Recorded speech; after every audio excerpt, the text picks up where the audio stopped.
I would have Adam Pearce. I would start telling this backstory that, listen, guys, it's that time of the year. There's going to be budget cuts. We got to start cutting some of the fat around here, this, that, the other thing. I would bring in Nia Jax as the Eliminator and book her against every girl in that division. And if Nia Jax beats you, you're gone.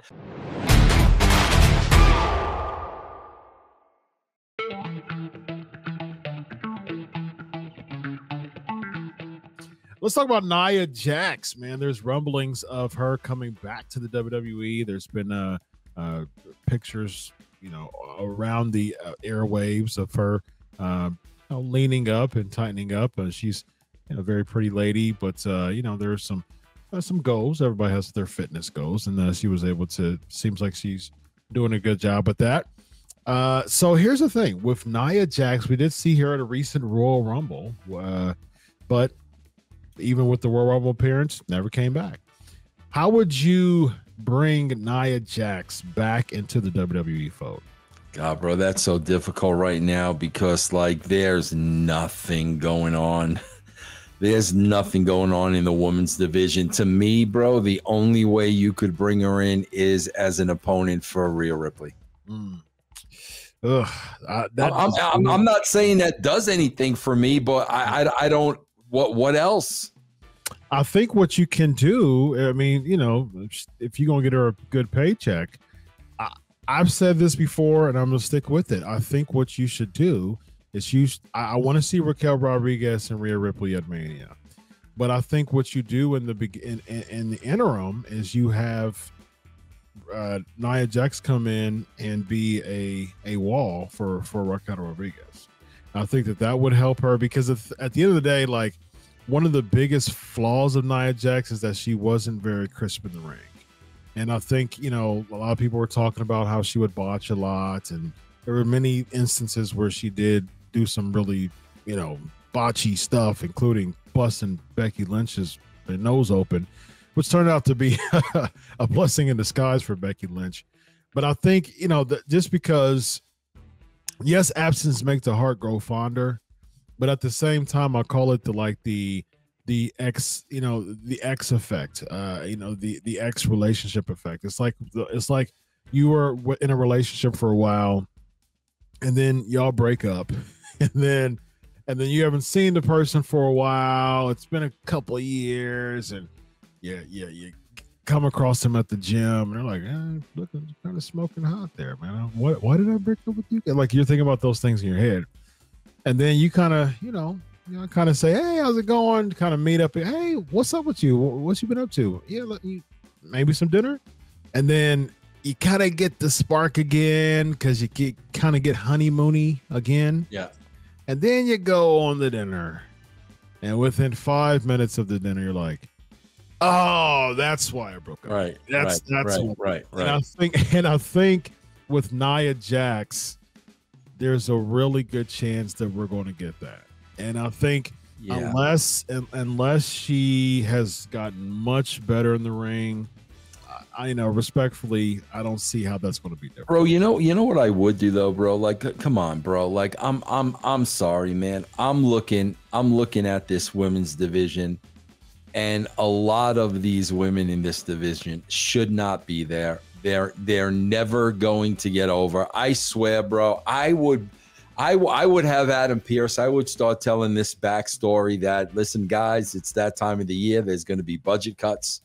You got to start cutting some of the fat around here, this, that, the other thing. I would bring in Nia Jax as the Eliminator and book her against every girl in that division. And if Nia Jax beats you, you're gone. Bro, come on. There are 5 women tomorrow. Yeah. They can cut off this roster and you wouldn't even know they were gone. And that can be kind of like a work shoot. For everybody, if they are doing budget cuts, that's like, okay, well, that's a way to write them off, for good. Now, here's the thing with that. I like that idea. That's going to have a short attention span, and then we'll get back to Nia Jax just being Nia Jax. What do you think about so with Piper Niven, we had, her just come and take a championship. What do you think about Nia Jax just obliterating Chelsea Green and doing the same thing Piper Niven did and taking her title too, since you could just take titles? I like that. Piper and Nia. I like that because that's a very believable, big, powerful team. I like that. I like that. Yeah. And then they can really plow through, and they can be the eliminators, right? Like, the first thing we eliminate is those two girls. I don't even know their names. Who are they, bro? Katana Chance and goodbye. Like goodbye, bye. Come on, bro. Goodbye. That's the first thing I do. And I think that would really, like, that team looks legit, definitely. Yeah. And I think that they can be that machine style tag team, that really, really dominant tag team, and just plow through everybody to WrestleMania. And that's the good thing about WrestleMania, man. You're building up a star, and you have an opportunity from now in WrestleMania to have that David versus Goliath, traditional, foolproof storyline that really gives the fans an opportunity to get behind the team.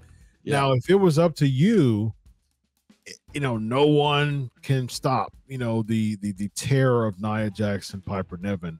What team would you want to go against them at SummerSlam? Well, they're not there. See, that's the thing, bro. You've got to have two impressive. What I mean by impressive is you look athletic. You're at least an athlete. They've got to be in the system, and they've got to be grooming them for that role. I mean, they're not there now. They're not on the roster now. You've got to know that's where you're going, and you got to groom the right women in NXT. Now, the rumors are Rhea Ripley versus Becky Lynch at WrestleMania, which honestly I don't want to see. There's money there, but I don't. I'd rather see someone else have that WrestleMania spot to launch someone's career, because Becky Lynch was a part of the first women's main event. What do you think about, because there's story behind Becky Lynch and and Nia Jax, because of Nia Jax, Becky Lynch's nose was broken, and Becky Lynch has had some heat with Piper Niven. I mean, they had a match together. I believe it was the Royal Rumble, if I'm not mistaken. It was one of those pay-per-views, and so Becky Lynch has a story with both of them. If you were to team someone with Becky Lynch to have that type of steam to go into WrestleMania and make it a really good marquee match, who would it be on the main roster? God, it would have to be Charlotte. Becky and Charlotte. I mean, who else is it? Indy? Yes, there you go. Indy and Candice LaRue. Yes, indeed. Seriously, I mean, again, bro, it's like who is it then? Who is it? Man, Becky Lynch and. Do you bring Sasha Banks back? Well, she's with New Japan now. So is she under long-term contract? I don't think a long-term contract, but I still think she'd be on a contract. I mean, I think what you do, man, is, I think Becky Lynch. I think that there's a good story there. But if it was up to me, I would push someone who is not who needs that extra rub, from someone to help propel them. And as far as who's there now that can be there on the main roster, I can't think. I mean, you have. Do you turn Bayley babyface? Now, I was thinking of Bayley in like a EO, but I do think that Bayley and Becky would work because they're two of the four horsewomen. So you could bring that type, and we haven't really had a Bayley Becky camaraderie team type of deal. So you could do the two of the four horsewoman thing, with that. So I think that Bayley and Becky Lynch, because that would be cool. Bayley needs a change, man. I 100%. She needs a change. Yeah, it's definitely that time. I think it's time for her to get away from Damage Control. It's time to get Bayley back. That was a baby face, because she just feels there. It's one of the worst states to be at. In pro wrestling, is to be there. So that's what she does. So yeah, good good concepts here. I'm sure that if we see some of them come to pass, you can credit Sportskeeda's writing with Russo, with Vince Russo, and Dr. Chris. Yes. Have a good night, everybody. Solo.